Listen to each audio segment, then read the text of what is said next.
Recently, my students were struggling with the concept of quarter to, quarter past when telling time on an analog clock.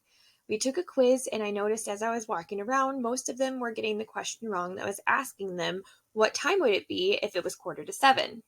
The next day, instead of continuing on with the next lesson and moving on past that concept, I decided to stop what I was going to be teaching and go back to reassess this. We spent some time going through examples as a class. So they used a digital clock on their Chromebooks and moved the minute hand, and I gave them a time, and they had to move the minute and hour hand to replicate and show the time. We practiced going through real life scenarios where someone might say, I need you to meet me at a quarter to 3. Or your boss someday might say, I need you to meet me for a meeting at quarter to 4. And most of them were saying, well, if it's quarter to 4, it's going to be 4:45. And jokingly, I yelled, you got fired. You missed your meeting with your boss.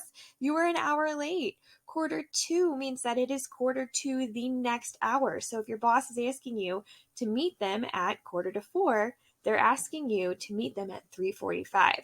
So we went through several examples and everyone was laughing because we all kept yelling, you got fired, you missed your meeting with your boss. And it really just helped drill the concept into my students' heads. We spent the next couple of hours practicing this and on and off in between other lessons and looking at the clock on the wall and practicing saying, oh, it's quarter to 2, we have to go do this subject, or it's quarter past 1, we need to go to gym. And we practiced it all day in real life scenarios. Everyone had fun. We played games with it during math time, and it really helped build that concept into their brains and really understand quarter to, quarter past.